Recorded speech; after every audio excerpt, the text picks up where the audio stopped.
Hello बच्चों, मैं हूं शुभम गुप्ता और आज हम साथ मिलकर समझने जा रहे हैं क्लास 9th इकोनॉमिक्स का first chapter the story of village Palampur. बच्चों, ये जो चैप्टर है ये बेसिकली प्रोडक्शन के बारे में है। किसी भी चीज़ का प्रोडक्शन हो या हिंदी में जिसे उत्पादन कहते हैं हम, कि प्रोडक्शन में क्या क्या फैक्टर्स लगते हैं। प्रोड्यूस यानी कि कोई भी चीज़ आपको बनानी हो, एक मार्कर से लेके एक मोबाइल फ़ोन, यहाँ तक कि मैं अगर ये वीडियो आपके लिए बना रहा हूँ तो इस वीडियो को भी बनाने में क्या क्या चीज़ें लग रही हैं, है ना। प्रोडक्शन में क्या क्या फैक्टर्स है जिनके ज़रिए कोई भी चीज़ प्रोड्यूस होती है या बन करके आती है ना। प्रोडक्शन के बारे में, फैक्टर्स ऑफ प्रोडक्शन के बारे में बताता है ये चैप्टर। आपको मल्टीपल क्रॉपिंग के बारे में बताता है, उन तरीकों के बारे में जिन तरीकों का इस्तेमाल करके आप एक ही ज़मीन पे ज़्यादा पौधे उगा सकते हैं, है ना। फॉर एग्जाम्पल, हर पौधा हर मौसम में नहीं उगाया जा सकता। मैं आगे डिटेल में और इसका विवरण दूंगा, आपको डिस्क्रिप्शन दूंगा। पॉइंट यहाँ पे ये है कि ये चैप्टर एक विलेज की कहानी है, पर बहुत लोग आपको कहानी बताएंगे, वो इंपॉर्टेंट नहीं है बच्चों। इस चैप्टर से एग्जाम में कभी ऐसा क्वेश्चन नहीं आता कि स्टोरी ऑफ विलेज पालमपुर में उस औरत का नाम बताओ जिसने ये कहा था कि उसकी 20 हेक्टेयर की ज़मीन है, और ऑप्शन दिए होंगे मीनाक्षी, सोनाक्षी और दो आप आक्षी जोड़ लो अपने मन से। पॉइंट यहाँ पे ये है कि चैप्टर में जो कैरेक्टर्स दिए हैं, अगर आप चैप्टर पढ़ेंगे आपको एक बार में समझ में आएगा चैप्टर को किस तरीके से लिखा गया है।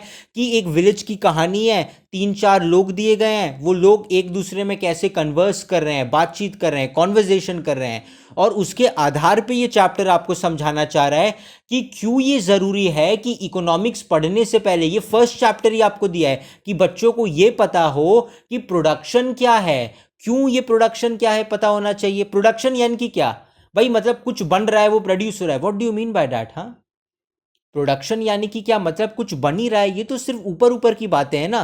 ये उन लोगों के लिए, ये आपके लिए 7th 8th तक ठीक थी। 7th 8th में जब आप थे और कोई आपसे पूछेगा भाई प्रोडक्शन यानी कि क्या, आप कहेंगे अरे हाँ, किसी चीज को प्रोड्यूस करने का process, that is production. That's good, but only till 7th and 8th standard. 9th standard में जब आप, the moment you become an economic student, you must know not just about production but you must also know about the factors of production. You should know everything about production. And why is that?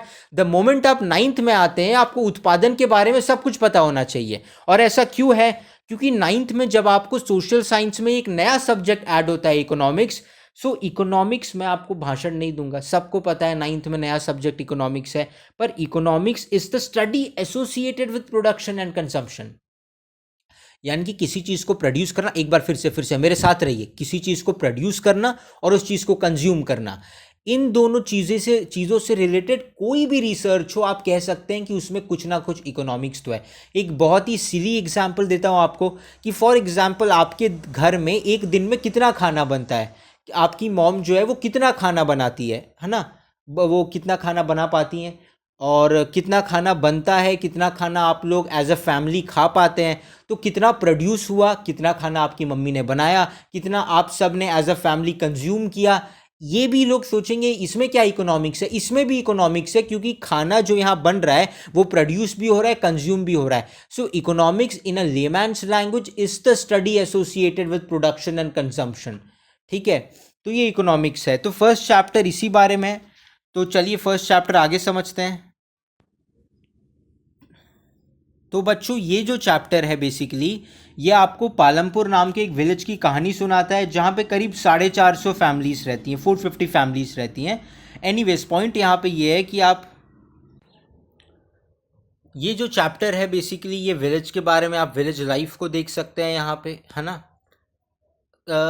और आगे देखते हैं the main activity of Palampur. Chapter के starting में ही आपको ये पता चल जाता है कि पालमपुर नाम का जो विलेज है उसमें मेन एक्टिविटी फार्मिंग है। बच्चों, इससे पहले हम चैप्टर में थोड़ा सा और आगे बढ़े, मैं एक कॉन्सेप्ट आपका क्लियर करना चाहता हूँ ताकि चैप्टर को आगे समझने में आपको काम आए। देखो बच्चों, भारत जो है वो कृषि से जुड़ा हुआ देश है। इंडिया इज़ अ नेशन जो फार्मिंग से बहुत ज़्यादा जुड़ा हुआ है। पर यहाँ पे समझने वाली बात यह है कि फार्मिंग में भी दो एक कॉन्सेप्ट होता है, एक जो आपको इकोनॉमिक्स में आगे भी आएगा, पर आप अभी समझेंगे तो ना सिर्फ ये चैप्टर, आगे के चैप्टर्स भी समझ सकते हैं। That is known as hidden unemployment. Unemployment यानी कि बेरोजगारी, छुपी हुई बेरोजगारी, हिडन अनएम्प्लॉयमेंट। इसका क्या मतलब होता है कि एक काम जो एक व्यक्ति से, एक आदमी से आसानी से हो सकता है, लेकिन फिर भी उस काम में अगर 4 लोग लगे हुए हैं तो कहीं ना कहीं वो चारों लोग मिल बांट के काम कर तो रहे हैं, लेकिन क्योंकि ये काम एक आदमी से आसानी से हो सकता है, तो जो बाकी के 3 लोग हैं हम उन्हें कह सकते हैं हिडन अनएम्प्लॉयड पीपल या छुपे हुए बेरोजगार लोग। इन लोगों के पास दिखाने के लिए काम है कि हाँ भाई, जैसे एक खेत है, जैसे 1 बीघा का खेत है, जिनको बीघा नहीं पता, हाँ ये थोड़ा मुश्किल तो होता है बच्चों को, मैं भी आपको इतना अच्छा एग्जाम्पल नहीं दे सकता। थोड़ा सिंपल टर्म लेते हैं, समझ लो कि 100 मीटर का आपका एक खेत है, छोटा सा खेत है। उस खेत में एक बंदा आराम से या 2 लोग आराम से खेती कर सकते हैं मैक्सिमम। पर किसी परिवार में 4 लड़के हैं और चारों के चारों उसी 100 मीटर की ज़मीन पे खेती कर रहे हैं, तो कहीं ना कहीं क्या ये बेवकूफ़ी नहीं है? हाँ, चारों को काम कम करना पड़ेगा क्योंकि जो छोटा सा काम है 100 मीटर खेत का, वो अब 4 लोगों में बट गया, लेकिन कहीं ना कहीं बाकी 2 या 3 लोगों का जो एक्स्ट्रा है उनका पोटेंशियल वेस्ट नहीं हो रहा। इसी को हिडन अनएम्प्लॉयमेंट कहते हैं। ये मैंने आपको क्यों बताया, ताकि आप जब इस चैप्टर को मेरे साथ पढ़े तब आप ये समझे कि इंस्पाइट ऑफ द फैक्ट कि पालमपुर विलेज में फार्मिंग मेन एक्टिविटी है, लेकिन जब ज़रूरत से ज़्यादा लोग फार्मिंग करें, है ना, जिनकी ज़रूरत नहीं, ये सिर्फ फार्मिंग के केस में एप्लीकेबल नहीं है, किसी भी केस में एप्लीकेबल हो सकता है कि जब ज़रूरत से ज़्यादा लोग एक काम को करें तो जो एक्स्ट्रा लोग हैं वो लोग भी बेरोज़गार ही हैं, उन्होंने खाली एम्प्लॉयमेंट का चोगा ओढ़ के रखा है, अंदर से वो अनएम्प्लॉयड ही है। ठीक है, main activity of Palampur village is farming. और नॉन फार्मिंग एक्टिविटीज़ में आप देख सकते हैं कि स्मॉल स्केल मैन्युफैक्चरिंग, है ना, कुछ कपड़े वपड़े सिलाई वगैरह करना,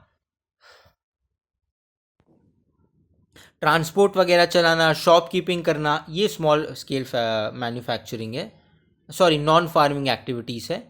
और अब चैप्टर इसके बारे में 4 रिक्वायरमेंट्स ऑफ प्रोडक्शन के बारे में बात करता है कि आपको कोई भी चीज़ बनानी है, जैसे कि मैं ये वीडियो बना रहा हूँ तो इसमें भी कुछ चीज़ें तो बेशक लगती हैं वीडियो को बनाने के लिए भी, है ना, कि जैसे कि क्या सॉफ्टवेयर लगता है एडिटिंग के लिए, उससे ज़्यादा इंपॉर्टेंट नॉलेज लगता है। नॉलेज कम्स इधर फ्रॉम बुक्स, मेरा नॉलेज तो बुक से आता है तो मैं उसी को कंसिडर करूँगा, तो बुक्स लगेंगी। उसके बाद क्या लगेगा, फ़ोन या फिर कंप्यूटर लगेगा, कोई डिवाइस जिसमें आप ऑडियो रिकॉर्ड करें, माइक लगेगा, तो कुछ थोड़ी सी टेक्नोलॉजी लगेगी, कुछ बुक्स लगेंगे, और क्या लगेगा, और आपको ये लगेगा इंटरनेट कनेक्शन लगेगा, तो कुछ कुछ चीज़ें हैं। तो हर चीज़ को, या वो कोई वीडियो हो, कोई टैंजिबल थिंग हो, इनटैंजिबल, टैंजिबल यानी कि जिसे आप छू सकते हो, है ना, जैसे इस वीडियो को आप छू नहीं सकते, आप सिर्फ देख सकते हो, मेरी आवाज़ को सुन सकते हो, अगर हमारा कभी गेट टुगेदर हुआ तो आप हमसे मिल सकते हो, पर वो बहुत बाद की बात है। पॉइंट यहाँ पे ये है कि 4 रिक्वायरमेंट्स ऑफ प्रोडक्शन क्या है। एक तो है लैंड, एक है लेबर, तीसरा है फिजिकल कैपिटल, और एक और चौथा प्रोडक्शन है, फैक्टर ऑफ प्रोडक्शन है, वो है ह्यूमन कैपिटल। लैंड के बारे में बात करते हैं। लैंड इज़ फिक्स्ड, जिस ज़मीन पे, जैसे अगर आपको एक मार्कर बनाना है तो जिस ज़मीन पे उस मार्कर को बनाने की फैक्ट्री आप लगाओगे वो लैंड है। जैसे अगर आप एडुमंत्रा पे वीडियो देख रहे हो तो एडुमंत्रा का अपना एक ऑफिस है ना, जहाँ पे एक एडिटिंग टीम बैठती है, जहाँ पे टीचर्स भी जाते हैं स्टूडियो में शूट करने कभी कभी। तो पॉइंट यहाँ पे ये है कि एक ऑनलाइन एजुकेशनल फैसिलिटी को भी चाहिए, है ना, ऑफिस, तो लैंड तो बेसिक नेसेसिटी है, हर किसी को चाहिए वो, तो लैंड होनी चाहिए। लेबर, लेबर क्यों लगेगा, कुछ बच्चे हैं मैं समझ रहा हूँ जिनको लग रहा होगा सर बहुत बेसिक चीज़ें बता रहे हैं, सर लैंड लेबर ये तो पता ही है। देखो, पढ़ाई का मज़ा तब आता है जब तुम सबके साथ सीखो, और ये बात मैं तुम्हें अपने स्टूडेंट लाइफ के एक्सपीरियंस से बता रहा हूँ। 9th स्टैंडर्ड में काफ़ी ऊर्जा होती है हमारे अंदर, है ना, काफ़ी एनर्जाइज्ड होते हैं हम। कई बच्चे ऐसे होते हैं जो गिफ्टेड होते हैं, जो एक बार में चीज़ें समझ जाते हैं, लेकिन इसका ये मतलब नहीं है कि आप बाकियों के बारे में ना सोचो। इसका ये मतलब नहीं है कि जो कॉन्सेप्ट आप 3 मिनट में समझ सकते हो, अगर 4 मिनट सुन लोगे तो वो आपके लिए नुकसान करेगा। मैं समझ सकता हूँ, जो पता है उसे 10 बार बता के क्या मतलब है ना, एक सिंपल सी चीज़ को घुमा फिरा के बता के क्या मतलब है। पर पॉइंट यहाँ पे ये है कि जब वो चीज़ घुमा फिरा के बताई जा रही है तो उसमें नए नए एलिमेंट्स जोड़े जा रहे हैं। मैंने एक कोट पढ़ा था कहीं पे, है ना, कि एक आशावादी इंसान को हर कठिनाई में भी अवसर दिखता है, और एक निराशावादी इंसान को हर अवसर में भी एक कठिनाई दिखती है ना। आशावादी की कौन, जो ऑप्टिमिस्टिक है, जो हमेशा मतलब कुछ करने के लिए तत्पर है, तैयार रहता है ना, वो हर चीज़ में अच्छाई ढूंढ सकता है, भले ही वो उसके सामने एक कठिनाई है। तो ये आपके ऊपर निर्भर करता है कि आप कैसे स्टूडेंट बनना चाहते हो। अगर शुभम सर आपको एक चीज़ समझा करके बता रहे हैं तो आपको हर एक्सप्लेनेशन के साथ, क्योंकि मैं हर एक्सप्लेनेशन में कुछ नए नए पॉइंट्स ऐड कर रहा हूँ कि आपको पॉइंट समझने, अरे अगर कुछ नया पॉइंट नहीं भी ऐड कर रहा है तो क्या पता है ऐसा एक वर्ड है जो आप सुन लो। ये मैं सिर्फ अपने पर्सपेक्टिव से नहीं बता रहा, मैं यहाँ 10 मिनट का वीडियो बना के जा सकता हूँ, है ना। कुछ चैनल्स है जो शॉर्ट में वीडियो बनाते हैं, मेरा कर्तव्य यह है कि मैं कुछ वैल्यू दे करके जाऊँ, और इसी के साथ मैं खड़ा हूं। चाहे मैंने आपको हिंदी पढ़ाया हो या हिस्ट्री पढ़ाया हो या अब ये पढ़ा रहा हूं या सिविक्स का फर्स्ट चैप्टर पढ़ाया हो, यही है जो मुझे लोगों से अलग बना सकता है, जो आपको औरों से अलग बना सकता है कि आप किस कोर वैल्यू के साथ खड़े हो। पॉइंट यहाँ पे ये है कि 4 requirements of production, land, labour जो मजदूर लगते हैं काम करने के लिए, फिजिकल कैपिटल। फिजिकल कैपिटल में द वर्ड फिजिकल का मतलब होता है कोई भी ऐसी चीज जिसको आप फिजिकली, जो फिजिकल हो, है ना, जो टैंजिबल हो, जिसको आप छू सकते हो, जिसे आप देख सकते हो फिजिकली, है ना। इनफैक्ट आपको इसकी डेफिनेशन लिखने की जरूरत नहीं है, लैंड लेबर की डेफिनेशन लिख सकते हैं। Physical capital R of 2 types, fixed capital, working capital. Fixed capital यानी कि क्या, वो चीज जिसमें एक तरह से शॉर्ट में बताऊं तो वन टाइम इन्वेस्टमेंट है। एक बार आपने फैक्ट्री के लिए ज़मीन खरीद ली, फिर आप दूसरी फैक्ट्री के लिए दूसरी ज़मीन खरीदोगे, है ना। ऐसा तो नहीं कि भाई मैंने कपड़े की फैक्ट्री डाली, एक बार कपड़े बन गए, फिर मैं दूसरी बार कपड़े बनाने के लिए नई ज़मीन खरीदूंगा, नहीं। Land is one time investment, machine is one time investment, है ना, building is one time investment. Working capital क्या है? वर्किंग कैपिटल जिसको आपको कंटिन्यू आपको चाहिए होता है ना। Raw material, money in hand. Money in hand यानी कि जो लेबर काम कर रहे हैं, अब पगार आपको हर महीने देनी है ना। भले ही आपका प्रोडक्शन ईयरली बेसिस पे होता है, पर लेबर को आपको हर महीने पगार देनी है। लेबर यानी कि मजदूर नहीं, आपकी कंपनी का कोई सीईओ भी है या सीओओ भी है, वो भी आपके लिए लेबर की कैटेगरी में ही आएगा, ठीक है। Labour is not a negative word, although it is portrayed like one. Anyways, point यही है। फिक्स्ड कैपिटल समझ में आया, जिसमें वन टाइम इन्वेस्टमेंट है, आप ऐसा समझ सकते हैं। वर्किंग कैपिटल यानी कि क्या, जो जिसको कंटिन्यू, जिसकी सप्लाई चाहिए होती है प्रोडक्शन करने के लिए। एक होता है human capital, I am sorry वो इस स्लाइड में नहीं आया। ह्यूमन कैपिटल यानी कि क्या, human capital is basically the knowledge required to produce the output using land, labour and physical capital. That is 1 2 3, land 1, labour 2, physical capital. Human capital यानी कि क्या, एक आसान एग्जाम्पल से समझाता हूँ। जैसे बच्चों, मैं ही आपको वीडियो बना रहा हूँ, समझ लो कि लैंड यानी कि एडुमंत्रा का जो स्टूडियो है वो किसी ज़मीन पे बना है, मैं वहाँ गया, लैंड यूज़ हुआ। लेबर यानी कि क्या, जिस टीम को हम एज टीचर्स ये वीडियो एडिट नहीं करते, तो जो हमारी एडिटिंग टीम है जो इसे एडिट करेगी, वो हमारे लिए लेबर है, उनको कुछ पेमेंट दी जाती है ना। जो फिजिकल कैपिटल यानी कि फिक्स्ड कैपिटल है, जिसमें स्टूडियो आ गया और कैमरा वगैरह आ गया। वर्किंग कैपिटल यानी कि क्या, जो हर महीने सैलरी दी जाती है एडिटिंग टीम को, है ना। और वर्किंग कैपिटल में और क्या आएगा, रॉ मटेरियल, यानी कि इस वीडियो को बनाने के लिए मेरे को बुक्स चाहिए होंगी, है ना। अगर आज मैं इकोनॉमिक्स पे बना रहा हूँ तो इकोनॉमिक्स की बुक चाहिए, मैंने हिंदी पे भी वीडियोस बनाया है तो हिंदी की बुक चाहिए होगी, है ना। तो अब यहाँ पे ह्यूमन कैपिटल क्या है? Human capital is my knowledge. कि बच्चों, भले ही आपने मुझे या एडुमंत्रा की टीम ने मुझे सब कुछ दे दिया, भाई स्टूडियो दे दिया, कैमरा दे दिया, एडिट करने के लिए लोग दे दिए, बुक्स दे दी, पर पढ़ना तो मुझे है। मैं अपने नॉलेज से, अपनी स्किल से ही तो आपको पढ़ा रहा हूँ ना। तो वो जो स्किल है, वो जो नॉलेज है, उसी को हम कहते हैं human capital. So human capital is the knowledge required to produce the output, और टू प्रोड्यूस द आउटपुट को गोली मारो।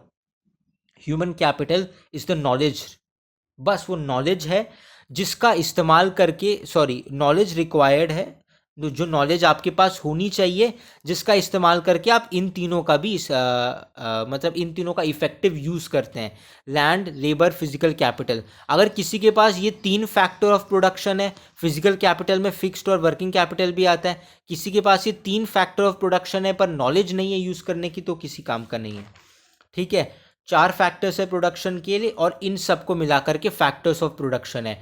तो आपका एक 3 मार्क्स का क्वेश्चन तो आपको पक्का आता ही है इससे, what are the factors of production. Not necessary कि 100% आएगा, आना चाहिए। तो 4 फैक्टर्स ऑफ प्रोडक्शन है। अब स्लाइड में पीछे नहीं करूँगा, एक भी बताओ, है ना। कभी भी आंसर क्रोनोलॉजिकल ऑर्डर में याद नहीं करते हैं, लैंड, लेबर, फिजिकल कैपिटल, है ना। है ना। LLP, LLB से LLP शॉर्ट फॉर्म्स बना के याद करो, जैसे भी याद करो करो, पर क्रोनोलॉजिकल ऑर्डर में तब याद करो जब आप शॉर्ट फॉर्म्स बनाने, अदरवाइज इट्स नॉट नेसेसरी। आप पहले फिजिकल कैपिटल लिखोगे, फिर लैंड लिखोगे, फिर लेबर लिखोगे तो भी गलत नहीं होगा। तो क्या है फैक्टर्स ऑफ प्रोडक्शन? लैंड है, लेबर है, फिजिकल कैपिटल में फिक्स्ड कैपिटल है जिनमें वन टाइम इन्वेस्टमेंट है, वर्किंग कैपिटल है जो बार बार लगते हैं प्रोडक्शन में, और एक ह्यूमन कैपिटल है। इन सबको फैक्टर्स ऑफ प्रोडक्शन कहते हैं। Land is fixed. अब लैंड के बारे में, अब यहाँ पे एक एक फैक्टर के बारे में बात की जा रही है कि पालमपुर में 75% जो लोग हैं वो फार्मिंग पे डिपेंड करते हैं, यानी कि उनके घर में जितनी भी कमाई होती है वो उनके क्रॉप से होती है। ये उनका ओनली सोर्स ऑफ इनकम है ज़्यादातर लोगों का, फार्मिंग, ठीक है, पालमपुर विलेज में। अब यहाँ पे ये है कि भाई लैंड जो है, माफ़ कीजिएगा, ठीक है, लैंड इज़ फिक्स्ड। ज़मीन जो है वो उतनी ही है गांव में। पालमपुर विलेज अगर 100 किलोमीटर का है तो 105 किलोमीटर का नहीं हो जाएगा वो। लैंड फिक्स्ड है। अब यहाँ पे सवाल आता है कि क्या कोई ऐसा रास्ता है, क्योंकि 75% यानी कि 3/4 पॉपुलेशन जो है वो सिर्फ और सिर्फ फार्मिंग पे डिपेंड करती है, तो क्या कोई ऐसा रास्ता है जिससे आप, ज़मीन तो लिमिटेड है, 1 इंच भी आप बढ़ा नहीं सकते। वैसे मैं आपको ये भी बता दूं एक शिक्षक के रूप में कि ऐसी टेक्नोलॉजी है जिसके ज़रिए आप सी में आइलैंड्स क्रिएट कर सकते हैं, तो ये एक ऑल्टरनेटिव हो सकता है। इसकी शुरुआत चाइना ने ही की थी, ज़्यादा आइलैंड्स बना करके। इसमें बेसिकली होता क्या है कि एक मशीन का इस्तेमाल किया जाता है, एक ही लाइन में बता रहा हूँ यार, एक मशीन का इस्तेमाल किया जाता है जिससे समुद्र के तल पे जो मिट्टी होती है ना, वो समुद्र का दबाव सह सह करके, आप पानी के जितना अंदर जाएंगे उतना ज़्यादा दबाव पड़ेगा आपका पानी के ऊपर, माफ़ कीजिएगा, आप पे पानी का दबाव पड़ेगा उतना ज़्यादा। तो ये जो ज़मीनी मिट्टी है ये सख्त होती जाती है, तो इसको उठा उठा के अगर आप ऊपर लेके आए और इससे एक्यूमुलेट करें तो एक साइंटिफिक प्रोसेस है जिसके ज़रिए आप आइलैंड क्रिएट कर सकते हैं। पर फिलहाल इस चैप्टर के पर्सपेक्टिव से आप ज़मीन 1 इंच भी बढ़ा नहीं सकते। तो क्या कोई ऐसा रास्ता है जिससे सेम ज़मीन पर आप ज़्यादा उगा सकते हैं? हाँ, खरीफ, है ना, और रबी, रबी और खरीफ 2 तरह के क्रॉप्स होते हैं। यानी कि ऐसा नहीं है कि आप सिर्फ चावल की खेती करें, नहीं मैं तो चावल की खेती करूँगा, नहीं यार, 3-4 महीने में फसल कट जाएगी ना चावल की, बाकी 8 महीने क्या करोगे? तो बेटर ये है कि बाकी क्रॉप्स भी उगाते रहो, ताकि साल भर कुछ उगाने के लिए रहेगा तो साल भर कुछ बेचने के लिए भी रहेगा, कुछ बिकेगा साल भर तो साल भर कमाई होती रहेगी, ना कि 6 महीने में एक बार कमाई हो, है ना। तो खरीफ क्रॉप्स क्या है? ड्यूरिंग द रेनी सीजन, आपको पता होना चाहिए रेनी सीजन जो है उसी में खरीफ क्रॉप्स उगाए जाते हैं और समर में रबी क्रॉप्स उगाए जाते हैं, आप ऐसा समझ सकते हैं, ठीक है। तो ज्वार, बाजरा, ये सब जो है खरीफ क्रॉप्स है जिन्हें रेनी सीजन में उगाया जाता है, ठीक है। विंटर सीजन में रबी क्रॉप्स हैं, यानी कि वीट, है ना, वीट की खेती जो है वो आप विंटर सीजन में कर सकते हो। अब मल्टीपल क्रॉपिंग, दो चीज़ें हैं। मैंने क्या बताया सबसे पहले कि लैंड जो है वो फिक्स्ड है। क्या कोई एक ऐसा रास्ता है जिसके ज़रिए आप सेम लैंड से क्रॉप यील्ड या क्रॉप प्रोडक्शन इंप्रूव कर सकते हो? अब हम क्वेश्चंस के पर्सपेक्टिव से बात करते हैं। इस चैप्टर से एक क्वेश्चन तो आता है कि what are the factors of production, तो उसका आंसर मैंने आपको बताया, 4 फैक्टर्स ऑफ प्रोडक्शन है, लैंड, लेबर, फिजिकल कैपिटल और human capital. Physical capital 2 type के हैं, फिक्स्ड कैपिटल और वर्किंग कैपिटल, है ना।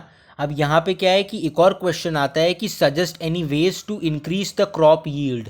यील्ड यानी कि क्रॉप यील्ड या प्रोडक्शन एक ही बात है, कि आप क्रॉप्स की उपजाऊ, उन्हें कैसे ज़्यादा उपजाऊ बना सकते हैं या ज़्यादा क्रॉप्स कैसे उगा सकते हैं।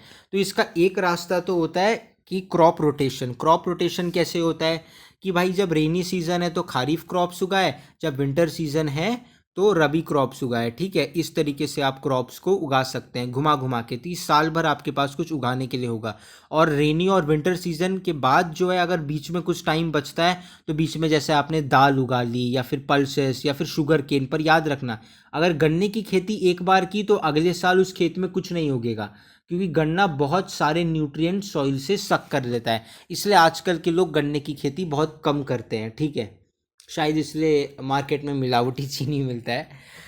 एक और रास्ता होता है मल्टीपल क्रॉपिंग का। मल्टीपल क्रॉपिंग यानी कि क्या भाई, समझो आपके पास, वही 100 मीटर का एग्जाम्पल लेते हैं, छोटा है पर समझ लो, 100 मीटर की ज़मीन है, तो आपने सोचा यार 50 मीटर या 40 मीटर पे मैं एक पौधा उगाऊंगा और बीच में थोड़ा सा गैप छोड़ के 10 मीटर का, बचे हुए 50 मीटर पे मैं क्या करूँगा, एक और क्रॉप उगा दूंगा। ठीक है, तो इसको कहते हैं मल्टीपल क्रॉपिंग, जब आप एक ही ज़मीन में मतलब ज़्यादा क्रॉप्स उगा सकते हैं। ठीक है, to grow more than one crop on a piece of land during the year is known as multiple cropping, है ना।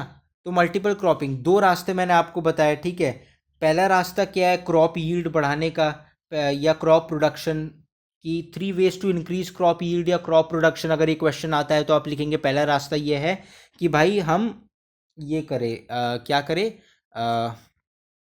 क्रॉप रोटेशन करें। क्रॉप रोटेशन का क्या मतलब होता है कि आप सीज़न के हिसाब से क्रॉप्स लगाएं। दूसरा क्या है, मल्टीपल क्रॉपिंग। मल्टीपल क्रॉपिंग यानी कि क्या, क्रॉप रोटेशन में ऐसा नहीं है कि एक ज़मीन पे आप एक टाइम पे दो खेती कर रहे हैं। क्रॉप रोटेशन में आप एक ही खेती करते हैं एक ही टाइम पे, पर अलग अलग मौसम में अलग अलग खेती करते हैं, और बीच में टाइम बच गया तो पल्सेस वगैरह लगा सकते हैं। ये किसी भी मौसम में उगाई जा सकती है सिवाय रेनी सीजन के। बहुत पानी आता है तो दालों की खेती खराब हो जाएगी। ठीक है, तो एक ये रीज़न है। पहला क्या है, क्रॉप रोटेशन। दूसरा क्या है, मल्टीपल क्रॉपिंग। मल्टीपल क्रॉपिंग की एक ही ज़मीन पे एक ही टाइम पे आप दो पौधे उगा रहे हैं। ठीक है, जैसे कि यहाँ पे आप देख लेते हैं, यहाँ पे एक पौधा उगाया गया है, यहाँ पे दूसरा, फिर पहले वाला, फिर दूसरे वाला, फिर पहले वाला, फिर दूसरे वाला, ऐसा ऑल्टरनेटिवली लगाया गया है। ठीक है, मल्टीपल क्रॉपिंग के बाद एक और रास्ता होता है मॉडर्न फार्मिंग मेथड्स का, यानी कि जिसमें आप फर्टिलाइजर्स का इस्तेमाल करते हैं। अच्छे फर्टिलाइजर्स डालिए, है ना। और मॉडर्न फार्मिंग मेथड्स में क्या क्या आते हैं, फर्टिलाइजर्स आते हैं, इलेक्ट्रिक पंप आते हैं कि अब आपको पानी अच्छे से आप पौधों को दे पाएंगे। इलेक्ट्रिक पंप, भाई ठक से पंप ऑन करो, ज़मीन से जितना पानी आपको चाहिए वो उतना खींच के पूरे खेत में फैला देगा। अब जब इस चैप्टर में आप मॉडर्न फार्मिंग मेथड्स पे जाते हैं तो एक और पॉइंट सामने आता है कि traditional seed and manures till 1960 की बात कर रहे हैं। ग्रीन रेवोल्यूशन में क्या हुआ था बच्चों, उससे पहले ये देख लेते हैं कि 1960 तक, भारत की आज़ादी के करीब 13-14 साल तक, हम ऐसे सीड्स यूज़ करते थे। और मैन्योर यानी कि क्या, खाद वगैरह, वही गाय का गोबर, मिट्टी, सब्जियां, यही सब डाल करके उगाते थे, इसलिए उस समय की खेती बहुत अच्छी थी। फिर कुछ HYV सीड्स का कॉन्सेप्ट भी आपके चैप्टर में दिया है, जिन्हें हाई यील्ड वैरायटी सीड्स के नाम से भी जाना जाता है। हाई यील्ड सीड्स आप कह सकते हैं। ये उस सीड का एग्जाम्पल है। ये गेहूं जैसा दिखता है पर ये गेहूं नहीं है, ये बीज ही है। ठीक है, और ये जो है हाई यील्ड सीड्स, ये सीड है और ये फर्टिलाइज़र है। तो मॉडर्न फार्मिंग मेथड्स में क्या क्या आता है, ठीक है, एक तो आप अच्छे मशीन्स यूज़ कर सकते हैं, ट्रैक्टर वगैरह यूज़ कर सकते हैं। मशीन में और क्या आएगा, इलेक्ट्रिक पंप, माफ़ कीजिए, इलेक्ट्रिक पंप आएगा। HYV seeds, better seeds use कर सकते हैं। फर्टिलाइज़र, पेस्टिसाइड्स की पौधों में कीड़े ना लगे, इनके साइड इफ़ेक्ट्स भी होते हैं, है ना। वही बाकी ये सब जो है इतना सब याद रखने की ज़रूरत नहीं है, खाली मशीन्स, सीड्स, फर्टिलाइजर्स भी लिखेंगे तो मॉडर्न फार्मिंग मेथड्स में वो सब आता है। और हाँ, एक तरीका और होता है क्रॉप यील्ड बढ़ाने का, यानी कि ज़्यादा पौधे उगाने का। 3 तरीके मैंने आपको क्या बताया, पहला क्रॉप रोटेशन, सीज़न के हिसाब से क्रॉप उगाओ। दूसरा मैंने क्या बताया आपको, दूसरा मैंने आपको बताया मल्टीपल फार्मिंग, की एक ही ज़मीन पे एक ही टाइम पे दो अलग अलग पौधे उगाओ। तीसरा मैंने आपको क्या बताया, मॉडर्न फार्मिंग मेथड, कि अलग नए नए मेथड से फार्मिंग करो जिससे फार्मिंग आसानी से हो, जल्दी हो। एक और चौथा रास्ता होता है कि you farm on more land, कि भाई अगर आपको, सिंपल सी बात है, अगर आपको ज़्यादा पौधे चाहिए तो ज़्यादा ज़मीन लो, है ना। कि जहाँ पहले 100 मीटर खेत पे हम लोग बच्चों खेती कर रहे थे और हमको 1 किलो गेहूँ हो रहा था, कोई बोलेगा 500 मीटर पे कर ले, 5 किलो गेहूँ हो जाएगा। हालांकि ये प्रैक्टिकल सोल्यूशन नहीं है, क्योंकि हर कोई अफोर्ड नहीं कर सकता आइडियल केस में कि वो हमेशा ज़मीन बढ़ाते रहे, इसलिए मैंने वो एग्जाम्पल आपको नहीं दिया। ठीक है, अब यहाँ पे HYV सीड्स की बात हो रही थी, हाई यील्ड वैरायटी सीड, है ना। तो ये HYV सीड हुआ क्या, सबसे पहले रेवोल्यूशन की स्टोरी को समझो, चैप्टर में भी ये छोटा सा ही दिया है। ग्रीन रेवोल्यूशन वो समय था जब भारत में ऐसा हुआ कि भारत में उस समय मोर देन 75% पॉपुलेशन, खेती बाड़ी पर निर्भर करती थी। आज वो रेशियो 60-65 तक सिमट गया है, बहुत कम भी हो सकता है। ये स्टैटिस्टिक 60-65 का बहुत पुराना है जो मैंने देखा था। उसके बाद मेरे को नहीं लगता कोई सर्वे हुआ हो कि भारत में कितने लोग जो हैं कृषि से जुड़े हुए हैं। अगर आपने ऐसा कोई सर्वे देखा है तो कमेंट करके ज़रूर बताइएगा। पर मेक श्योर वो एक नेशनल सर्वे है या एक क्रेडिबल यानी कि विश्वसनीय सर्वे है किसी अच्छे सोर्स से। पॉइंट यहाँ पे ये है कि उसके बाद ऐसी रिसर्च हुई कि कुछ ऐसे बीज होते हैं, स्पेशल बीज, जिनसे आप क्रॉप यील्ड इनटू 2.5%, 2.5 गुना बढ़ा सकते हैं, 2.5 गुना। यानी कि पहले अगर आप 10 किलो गेहूं उगा रहे थे, तो अगर आप वो स्पेशल सीड यूज़ करेंगे, HYV seed, high yield variety seed use करेंगे, तो आप करीब करीब 25 किलो गेहूं उगा सकते हैं उसी टाइम पे, उतनी ही ज़मीन पे। बस पौधे की पैदावार बढ़ा सकती है ये चीज़ें, ठीक है। तो यहाँ पे भी यही हुआ था, ठीक है, कि फॉर एग्जांपल पर हेक्टेयर, है ना, आप 1300 किलो उगाते थे कोई पौधा, हाई यील्ड के बाद ये 3200 किलो हो जाएगा। ज़मीन वही है, ज़मीन उतनी है, ज़मीन नहीं बढ़ रही। अगर आप मॉडर्न फार्मिंग मेथड नहीं भी यूज़ करोगे, फिर भी ये बिल्कुल ऐसा है जैसे कि एक पेड़ जो है वो अपने लाइफ स्पैन में 80 आम देता है, समझो। लेकिन आपने अगर उसी पेड़ को HYV सीड से उगाया हो, तो वो 2.5 गुना ज़्यादा, 160, 190, ऐसे 200 के करीब आम दे सकता है। समझ पा रहे हैं आप? तो ऐसा होता है हाई यील्ड। पर इसके कुछ ड्रॉबैक्स होते हैं कि ठीक है, आप HYV सीड यूज़ कर रहे हो, पर HYV सीड का, मेरी आवाज़ की ओर ध्यान दीजिए, स्लाइड की ओर नहीं। HYV सीड का सबसे बड़ा ड्रॉबैक ये होता है कि इन सीड्स को आप आसानी से ये वाला मैन्योर डाल करके नहीं उगा सकते, क्योंकि ये सीड जेनेटिकली म्यूटेटेड सीड्स हैं। इसलिए ये जो सीड्स हैं, इनको स्पेशल केयर की ज़रूरत है। इन सीड्स को आपको क्या करना होगा, आपको स्पेशल फर्टिलाइजर्स डालने ही होंगे। इट इज़ मस्ट कि आप पेस्टिसाइड्स डालें और फर्टिलाइजर्स डालें। फ़र्क क्या है? फर्टिलाइज़र जो है गाय की गोबर की तरह है, वो मिट्टी की मिट्टी को ज़्यादा उपजाऊ बनाता है। कि फॉर एग्जांपल अगर आपको दाल उगानी है और मिट्टी में नाइट्रोजन अगर नहीं होगा तो दाल अच्छे से नहीं होगी, तो आप नाइट्रोजन फर्टिलाइज़र ला के डाल देंगे, ठीक है। इसके लिए बहुत सारे लैब्स बनाए हैं गवर्नमेंट ने, किसान अपने ज़मीन की मिट्टी ले जाके लैब में टेस्ट कर सकते हैं, और टेस्ट के रिजल्ट के बेसिस पे जो है गवर्नमेंट बताती है उनको कि आपको ये पौधा उगाना चाहिए। तो एनीवेज, फर्टिलाइज़र यानी कि क्या, सॉइल में डाला जाता है। पेस्टिसाइड यानी कि कीटनाशक, पौधों को कीड़ों से बचाने के लिए, ठीक है। तो ये जो HYV सीड के पौधे हैं, इनमें फर्टिलाइज़र और पेस्टिसाइड दोनों डालना पड़ता है। इसके बिना ये उगेंगे ही नहीं, उगेंगे तो खराब उगेंगे। तो जब आप ये इनका ड्रॉबैक है ना। जब आप नॉर्मल सीड से उगाते थे, ट्रेडिशनल सीड से, तो होता क्या था, गाय का गोबर डालेंगे फिर भी उग जाएगा, लेकिन ये नहीं। तो प्रॉब्लम ये है कि HYV सीड्स को जब आप पेस्टिसाइड डालेंगे, फर्टिलाइज़र डालेंगे, तो लैंड पर बहुत बुरा असर होता है इसका, ठीक है। और लैंड की जो, सॉइल की जो प्रोडक्टिविटी है, जो सॉइल की फर्टिलिटी है, वो केमिकल्स की वजह से। दूसरा रीज़न ये है कि जब आप बहुत ज़्यादा मॉडर्न फार्मिंग मेथड्स यूज़ करते हैं, क्योंकि ये जो HYV सीड से उगाए गए पौधे होते हैं, इनको पानी भी बहुत ज़्यादा लगता है, इनको सारी चीज़ें ज़्यादा लगती हैं। भाई आपको ज़्यादा आउटपुट भी तो दे रहे हैं ना, 2.5 गुना ज़्यादा, 2.5 गुना ज़्यादा की बात हो रही है, 2.5% की बात नहीं हो रही है, वरना उतना 2-3% कोई माइंड नहीं करता।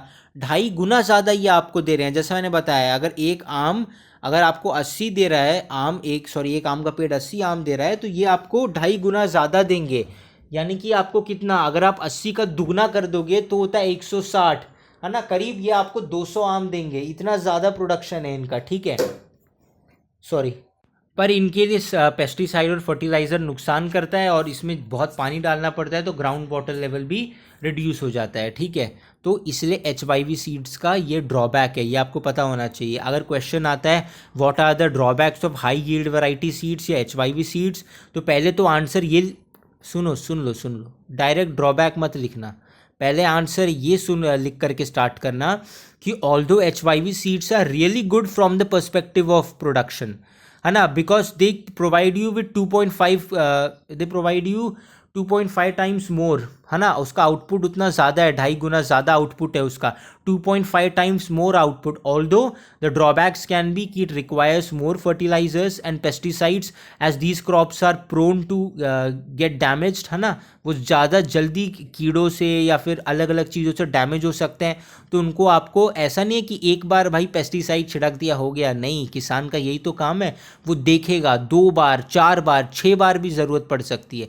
पौधे एक हफ्ते में थोड़ी उगते हैं, महीनों में उगते हैं ना। तो जहाँ पे भी उसे लगेगा कीड़े लगने का डर है, वो बार बार कीटनाशक या पेस्टिसाइड छिड़केगा, ठीक है। जो इनको ज़्यादा पेस्टिसाइड चाहिए तो पौधे खराब हो सकते हैं, या पौधे खराब नहीं भी होंगे तो उनमें वो गुण नहीं रहेगा, ठीक है। आलू में आप कितना केमिकल डालोगे यार अब, है ना। हालांकि आलू ज़मीन के अंदर उगता है, अगर कोई दूसरा क्रॉप है तो वो डैमेज हो सकता है, ठीक है, पेस्टिसाइड से। फर्टिलाइज़र भी आप जब आप केमिकल फर्टिलाइज़र यूज़ कर रहे हो तो सॉइल की फर्टिलिटी कम हो जाएगी। जब आप इसको बहुत ज़्यादा पानी चाहिए, भाई बहुत ज़्यादा आउटपुट भी है, तो ग्राउंड वाटर लेवल डिक्रीज़ होता है। तो ये 3 मेन इसके ड्रॉबैक है। अब लैंड इज़ डिस्ट्रीब्यूटेड, यानी कि हाउ लैंड इज़ डिस्ट्रीब्यूटेड। अब तक हम लैंड की बात कर रहे थे, अभी यहाँ पे बात कर रहे हैं कि लैंड डिस्ट्रीब्यूट कैसे हुआ है पालमपुर में। भाई देखो 150 परिवार है, ये आपको इतना ज़रूरी नहीं है कि कितने लोग हैं, ये क्वेश्चन कभी नहीं आता कि पालमपुर विलेज में लैंड कैसे डिस्ट्रीब्यूट किया गया, अब तक तो कभी नहीं आया। इस चैप्टर में आपको स्टोरी नहीं याद रखनी है, स्टोरी किस चीज़ के बारे में मैसेज दे रही है, मैसेज याद रखना है, ठीक है। तो आप इतना याद रखिए कि ये मैं आपको क्यों बता रहा हूँ, क्योंकि इसका रेलेवेंस है कि out of 150 families most of them are Dalits, उनके पास ज़मीन नहीं है। जो 240 फैमिलीज हैं उनके पास छोटी ज़मीन है। अब इसका पूरा पॉइंट क्या है, मेरी आवाज़ की ओर ध्यान दीजिए। कुछ लोगों के पास बिल्कुल ही ज़मीन नहीं है, गरीब लोग हैं। कुछ लोगों के पास बहुत छोटी सी ज़मीन है। कुछ लोग हैं जिनके पास थोड़ी बड़ी ज़मीन है, और कुछ लोग हैं जो बड़े बड़े लैंडलॉर्ड्स हैं जिनके पास बहुत बड़ी ज़मीन है।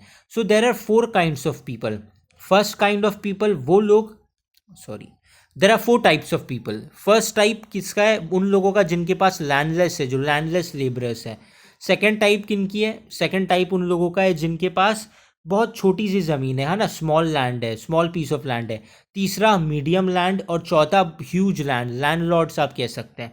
तो पॉइंट यहाँ पे ये आता है कि भाई जिसके पास ज़मीन नहीं है वो तो भाई पौधे उगा नहीं सकता, तो वो जो बड़े बड़े लैंडलॉर्ड्स है उनके पास जा कर के मजदूरी करता है ना। तो और सिर्फ ये लोग नहीं, जो लैंडलेस लेबरर्स है सिर्फ वही नहीं, जो स्मॉल फार्मर्स है भाई, जिनके पास ज़मीन है पर बहुत ही छोटी है, तो ज़मीन पे जितना उगा पाते हैं उसमें वो खुद ही का पेट नहीं भर पाते, तो बेचेंगे क्या। तो ये जो लोग हैं ये लोग भी लैंडलॉर्ड्स या जिनके पास बहुत ज़्यादा ज़मीन है उनके पास जा कर के काम करते हैं। Medium and large farmers hire labourers to work on their fields. मैंने आपको बताया 4 तरह के फार्मर्स हैं। एक लैंडलेस फार्मर, लैंड ही नहीं है। दूसरा स्मॉल लैंड फार्मर्स, छोटी लैंड है। तीसरा मीडियम, और चौथा लार्ज फार्मर्स, है ना। तो जो मीडियम और लार्ज फार्मर्स है, जिनके पास मीडियम और लार्ज ज़मीन है, वो स्मॉल फार्मर्स को और लैंडलेस फार्मर्स को हायर करते हैं ज़मीन पे काम करने के लिए।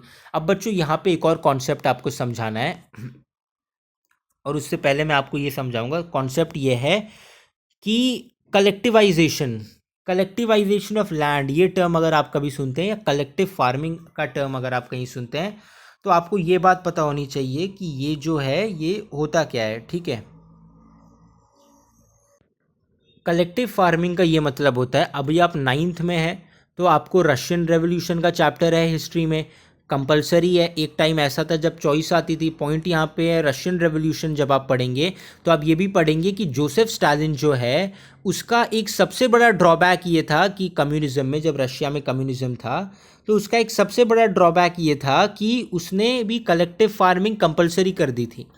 कलेक्टिव फार्मिंग में कोई बुराई नहीं है, पर ये एक ऐसा मेथड है जिसको टाइम लगता है। जैसे पंजाब में ऐसे कुछ विलेजेस हैं जहाँ पे कलेक्टिव फार्मिंग होती है। कलेक्टिव फार्मिंग का क्या मतलब है कि जितनी भी ज़मीन है, जैसे कि पालमपुर विलेज में समझो 100 किलोमीटर खेती की ज़मीन है, ठीक है, रोड वोड की बात नहीं कर रहा मैं। पालमपुर विलेज में 100 किलोमीटर ऐसी ज़मीन है जिसमें खेती हो सकती है। तो अब हुआ क्या, और कितने, समझो कि 100 किसान हैं, समझ लो, ठीक है। पर अब है क्या, कुछ किसान है जिनके पास ज़मीन ही नहीं है। भाई जिसके पास ज़मीन है वही किसानी करे, ज़रूरी नहीं है ना। जिसकी जिसकी खुद की ऑटो नहीं है वो भी भाड़े पे लेके ऑटो चला रहा है ना। तो ज़रूरी नहीं है कि आप सिर्फ उसी को किसान कहेंगे जिसकी अपनी ज़मीन है। तो 100 किलोमीटर उपजाऊ खेती की ज़मीन है, और 100 लोग हैं। कुछ के पास ज़मीन है, कुछ के पास छोटी है, स्मॉल फार्मर्स, कुछ मीडियम है, कुछ लार्ज फार्मर्स है।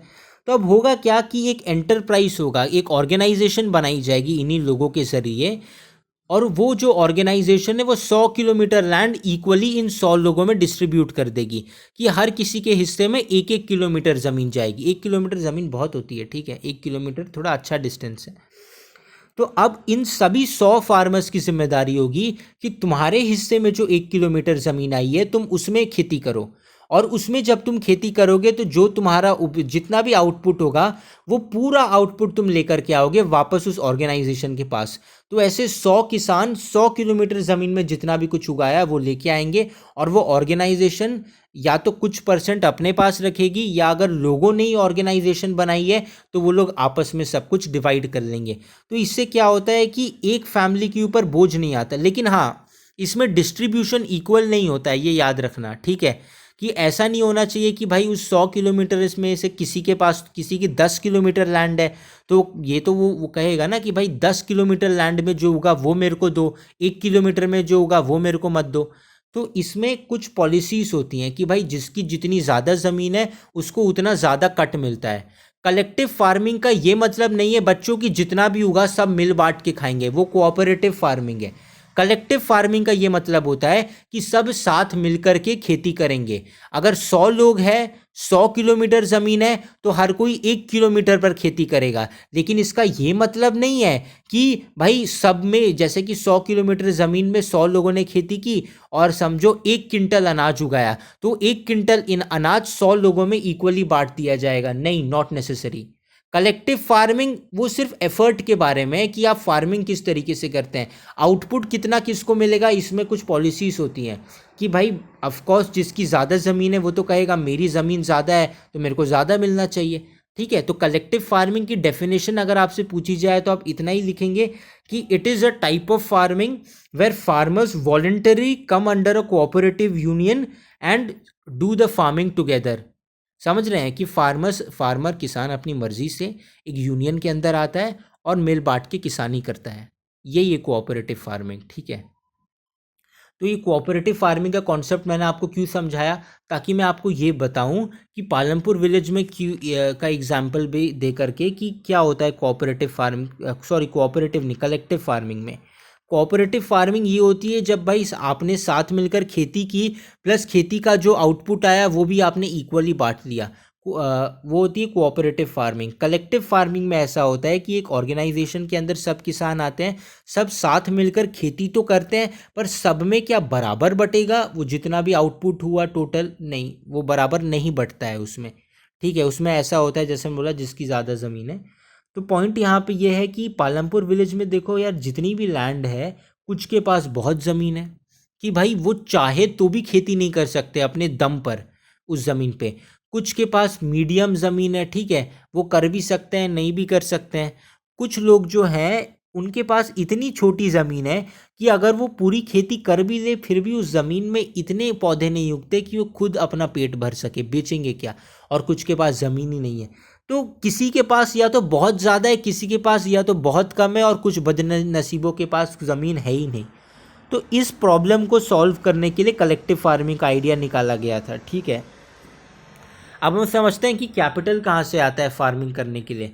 अब भाई देखो, होता क्या है कि जब भी ये जो छोटे किसान होते हैं इनको खेती करने के लिए कर्ज चाहिए होता है, तो ये या तो मनी लेंडर्स के पास जाते हैं जो मोटे ब्याज दर पे इनको रेट देते हैं, सॉरी लोन देते हैं, या तो इनका बैंक अकाउंट होता है। आजकल ये हो गया है, आजकल तो जिन्हें नहीं पता कृषि कार्ड भी आ गए हैं किसानों के लिए, अलग से कार्ड जिसके ज़रिए वो कम ब्याज दर पे इंटरेस्ट रेट पे लोन ले सकते हैं, ठीक है। तो अब उनको ज़्यादा स्ट्रगल नहीं करना पड़ता। तो यहाँ पे होता क्या है कि जो लार्ज फार्मर्स है उनको तो भाई पैसे मिल जाते हैं। लार्ज फार्मर्स यानी कि जिनकी बहुत बड़ी ज़मीन है, उनको तो भाई इतना उनकी इतने ज़्यादा क्रॉप्स होते हैं ज़मीन पे कि वो खेती से ही काम चला सकते हैं। वो अगले साल की खेती के लिए उसी पैसे का इस्तेमाल करते हैं। स्मॉल फार्मर्स के पास ऐसा नहीं होता, इसलिए इनको या तो मनी लेंडर्स से लोन लेना पड़ता है या फिर बैंक से। Same goes for landless farmers, उनके पास तो ज़मीन ही नहीं है, तो उनको, सॉरी, लैंडलेस फार्मर्स को लोन नहीं लेना पड़ता। हाँ, अगर घर में कोई निजी परेशानी है तो लोन लेते हैं, वरना उनके पास तो ज़मीन ही नहीं है खेती करने के लिए। उनका पूरा जीवन दूसरों की ज़मीन पे खेती करने में निकल जाता है, ठीक है। और अब होता यहाँ पे ये है कि जो लार्ज फार्मर्स है जिनकी ज़मीन पे स्मॉल फार्मर्स या लैंडलेस फार्मर खेती करते हैं, वो जो है वो उनको पे कैसे करते हैं, या तो पैसे देते हैं या फिर बोलते हैं कि भाई ठीक है इतना गेहूं हुआ है, थोड़ा गेहूं तू ले जा, ठीक है। ये पॉइंट है यहाँ पे। The medium and large farmers have the own savings from farming, they are thus able to arrange for the capital needed. जैसा मैंने कहा, जो मीडियम और लार्ज स्केल फार्मर्स हैं उनके पास चीज़ें हैं तो वो उस हिसाब से मैनेज कर लेते हैं। स्मॉल स्केल फार्मर्स को लोन लेना पड़ता है, लैंडलेस फार्मर्स को लोन लेने की ज़रूरत नहीं है, कुछ पर्सनल प्रॉब्लम है तो लेंगे, नहीं तो नहीं लेंगे, ठीक है। Sale of surplus farm products, ठीक है, अब यहाँ पे ये होता है कि जो भी बच जाता है, यानी कि जो आपने जैसे 10 किलो गेहूँ होगा, 5 किलो आपके परिवार में यूज़ हो गया, जो बच जाएगा उसको आप मार्केट में उतार देते हो। तो ये जो पॉइंट है ये बताने के लिए है कि मार्केट में जितना भी आपके घर में जो चावल आ रहा है, आपके घर में जो सब्जी आ रही है, वो ज़्यादातर स्मॉल फार्मर्स से नहीं, मीडियम और लार्ज फार्मर से ही आ रही है ना। इसलिए इन लोगों को हटाया नहीं जा सकता एकदम से, क्योंकि भाई जो स्मॉल स्केल फार्मर है वो तो जितना उगा रहा है उतना ही उसके लिए काफ़ी नहीं। जो लैंडलेस फार्मर है वो तो कुछ उगा ही नहीं सकता। मीडियम फार्मर और लार्ज स्केल फार्मर्स, जिनके पास बहुत ज़्यादा ज़मीन है, जिनके पास मीडियम अमाउंट में ज़मीन है, यही दोनों जो हैं वो अपनी फसल जो है मार्केट में बेच पाते हैं। तो किसानों की समस्या बच्चों ये नहीं है कि उनको अपनी फसल के लिए सही कीमतें नहीं मिल रही। उनकी समस्या ये है कि भाई उनको, जो स्मॉल स्केल फार्मर्स हैं जो बहुत ज़्यादा है इंडिया में, उनको पैसे चाहिए कि वो खेती करे और उनको काम चाहिए साल भर, क्योंकि उनकी ज़मीन इतनी नहीं है, उनकी ज़मीन पे जितना उगता है वो उनका पेट भरने के लिए काफ़ी नहीं है। और जो लैंडलेस फार्मर्स है उनके पास तो बिल्कुल ही ज़मीन नहीं है, तो उनको क्या चाहिए, उनको कंटिन्यूसली काम चाहिए साल भर, तभी वो अपना पेट भर पाएंगे। तो किसान के लिए फसल की सही कीमत ना मिलना ये बड़ी प्रॉब्लम है, पर उससे बड़ी प्रॉब्लम ये है कि उसके पास काम होना चाहिए साल भर करने के लिए, या तो किसी के खेत में करने के लिए हो, या कहीं रोड कंस्ट्रक्शन कहीं और करने के लिए हो। पर बेरोजगारी किसानों की सबसे बड़ी समस्या है, इसलिए किसान आत्महत्या करते हैं। इसलिए भी करते हैं, इसलिए नहीं करते कि भाई 12 रुपये भिंडी है और 10 रुपये मार्केट में जा रही है, ऐसा कुछ नहीं है, ठीक है। ये भी रीज़न हो सकता है, पर मेन रीज़न बेरोजगारी का है। अब इसके बाद चैप्टर का लास्ट पार्ट है नॉन फार्मिंग एक्टिविटीज़ इन पालमपुर, कि भाई खेती बाड़ी के अलावा क्या क्या होता है। डेयरी होता है ना, यानी कि आप गाय भैंस से तबेला खोल सकते हो। डेयरी जो है यहाँ पे रायगंज, शाहपुर, ये सब एग्जाम्पल दिए, ये नाम आपको इतना इंपॉर्टेंट नहीं है, आपको ये याद रखना है पालमपुर में नॉन फार्मिंग एक्टिविटी डेयरी हो जाती है। दूध, ये फार्मिंग के बाद सबसे ज़्यादा पॉपुलर है, यानी कि बहुत सारे लोग जो है वो डेयरी के ऊपर डिपेंड करते हैं, है ना, कि बहुत सारे लोग किसानी छोड़ करके गाय भैंस बकरी इनका दूध निकाल करके बेचते हैं। स्मॉल स्केल मैन्युफैक्चरिंग, यानी कि जैसे मटके, बर्तन, छोटे बच्चों के खिलौने, ये सब बनाना। शॉपकीपिंग जो है ना, कि शहर से सामान ला करके गांव में बेचना, ये शॉपकीपिंग का धंधा है। और एक लास्ट है transport, a fast developing sector, कि जितने रिक्शा वाले हैं, बस ड्राइवर है, ये सब ट्रांसपोर्ट में है। तो अगर ये क्वेश्चन आता है कि what are the non farming activities in village Palampur और what are the activities other than farming in village Palampur, तो एक तो डेयरी हो जाएगा, है ना, डेयरी। दूसरा हो जाएगा स्मॉल स्केल मैन्युफैक्चरिंग, यानी कि कोई भी चीज़, मटका हो, कोई खिलौना हो, कोई चटाई हो, कुछ भी हो सकता है जो बना के बेचते हैं, मिलों में बिकते हैं बहुत सारे। शॉपकीपिंग हो सकता है, और एक होता है ट्रांसपोर्ट हो सकता है, ठीक है। तो बच्चों ये था chapter story of village Palampur. अब मेरी आवाज़ की ओर ध्यान दीजिए। चैप्टर से कुछ बेसिक इंपॉर्टेंट क्वेश्चंस आते हैं, ठीक है। क्वेश्चंस क्या आते हैं, फैक्टर्स ऑफ प्रोडक्शन आ सकते हैं, ठीक है। फैक्टर्स ऑफ प्रोडक्शन क्या है, land, labour, physical capital, human capital. Physical capital में फिक्स्ड कैपिटल है और वर्किंग कैपिटल है, ठीक है। उसके बाद क्वेश्चन जैसा रिसेंटली डिस्कस किया, नॉन फार्मिंग एक्टिविटीज़ क्या है, dairy, small scale manufacturing, shopkeeping, transport. Collective farming का कॉन्सेप्ट क्या है, जब एक ऑर्गेनाइजेशन के अंदर बहुत सारे किसान साथ मिलकर के आते हैं और जितनी भी टोटल ज़मीन है उन सारे किसानों के पास, उस सब पे मिल बांट के खेती करते हैं बस। अब उस खेती से कितना आया वो इक्वली बांटते हैं कि नहीं, ये नहीं लिखना है, खाली इतना लिखना है कि जब बहुत सारे किसान मिल करके एक ऑर्गेनाइजेशन या एक यूनियन, के union is a better word, when a lot of farmers together collectively voluntarily come under a union to do the farming and they farm together, यानी कि जितनी भी ज़मीन है उसको इक्वली डिवाइड करके उस पर खेती करते हैं, उसको कलेक्टिव फार्मिंग कहते हैं, ठीक है। और आपको याद रखना चाहिए पालमपुर विलेज में 4 तरह के फार्मर्स है। लैंडलेस फार्मर, ज़मीन ही नहीं है। स्मॉल फार्मर्स, बहुत थोड़ी ज़मीन है, जितना उगता है उनका पेट भरने के लिए काफ़ी नहीं है। मीडियम फार्मर्स, ठीक है भाई, हो जाता है। लार्ज फार्मर्स, हद से ज़्यादा ज़मीन है, ठीक है। मॉडर्न फार्मिंग मेथड्स में क्या क्या आता है, HYV सीड आ जाएगा, ट्रैक्टर्स और मशीन्स वगैरह आ जाएंगे, वाटर पंप आ जाएगा, है ना, पेस्टिसाइड आ जाएगा, फर्टिलाइज़र आ जाएगा, जो भी आजकल के किसान यूज़ करते हैं वो सब मॉडर्न फार्मिंग मेथड है। Ways to increase crop yield या क्रॉप प्रोडक्शन, अगर ज़मीन उतनी ही है पर ज़्यादा पौधे उगाने हैं तो क्या है, एक तो बेसिक सा है कि भाई ज़्यादा ज़मीन पर खेती करो, लेकिन ये प्रैक्टिकल सोल्यूशन नहीं है। तो एक आंसर क्या है इसका, क्रॉप रोटेशन, रबी क्रॉप्स उगाओ, खरीफ क्रॉप्स उगाओ, अलग अलग मौसम के हिसाब से बीच में दाल वाल उगा लो। मल्टीपल क्रॉपिंग, एक ज़मीन पे एक ही समय पे एक से ज़्यादा पौधे उगाओ। तीसरा क्या है, मॉडर्न फार्मिंग मेथड्स, यानी कि वही फर्टिलाइजर्स और पेस्टिसाइड, HYV सीड यूज़ करो, ज़्यादा उपजाऊ हो जाएगी तुम्हारी ज़मीन। ठीक है। और तो ये कुछ इंपॉर्टेंट क्वेश्चन से 3-4 जो इस चैप्टर से आते हैं। ये चैप्टर आपको यही बताना चाहता है कि प्रोडक्शन में क्या क्या चीज़ें लगती हैं, है ना, और उन चीज़ों को कैसे मैनेज करते हैं। तो बच्चों, मैं हूँ शुभम गुप्ता, आप देखते रहिए एडू मंत्रा। आपके समय के लिए शुक्रिया।